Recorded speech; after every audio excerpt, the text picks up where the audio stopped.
Forgiveness is not what you think, and it's never for the faint of heart. Rather, it's a complex process that can liberate us, or we can allow the pain of unforgiveness to chain us with bitterness and regret. Forgiveness is a gritty choice that requires courage.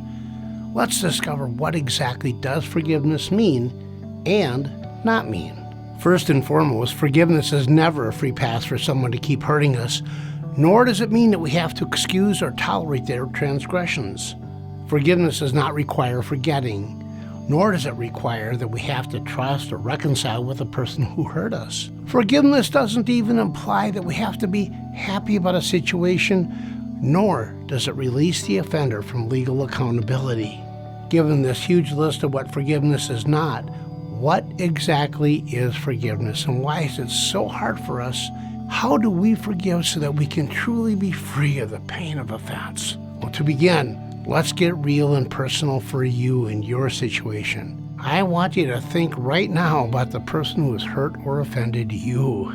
And as we think of all the pain that they have caused, we're faced with some real important choices. We could lash out at them. We could demand an apology, seek revenge, or cut them out of our lives altogether. After all, they hurt us. They may not even care. We have every right to be angry and offended, but here's the thing. How long will it take us to find peace and freedom if we choose these paths? In fact, will we ever truly be free?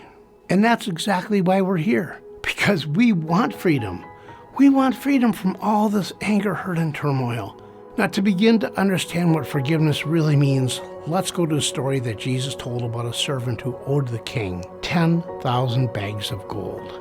It was a massive debt, and the king knew it, but he chose to release the servant from having to repay it.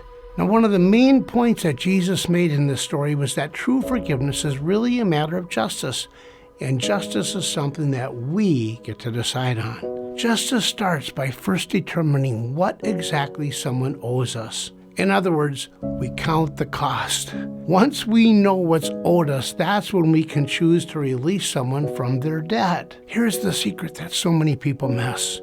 The crucial decision happens when we say to ourselves, and not necessarily to the person who offended us, I release you from the debt that you owe me. Did you notice the inside-out secret? It's hidden right here in plain sight.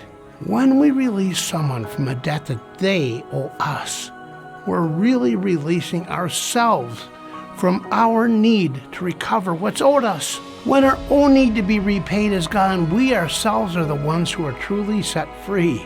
It's like a chalkboard filled with all kinds of math and erasing all of it. Suddenly, you've decided that your own needs to be repaid are gone. You've erased your need to collect the debt. You've cleared your mind so that you can be free of all that clutter, all that poison. Now, instead of allowing someone else's actions or inactions to rule your life, you're back in charge of your own life. That's what forgiveness of others does to us. Even though it may be hard to imagine the situation that you're currently in, what if you were able to say to yourself, I'm going to release them from their debt and release myself from my need to hear their apology. Can you see how that choice could help you to skip years of bitterness, anger, or resentment that would harden your heart and your mind? You might not be ready at this moment, but if you can even see it's possible, then you're on the path to forgiveness and freedom. Forgiving yourself or God are two of the hardest things to do. Click on the screen right now to choose which area you want to start with, and we'll see you in the next video.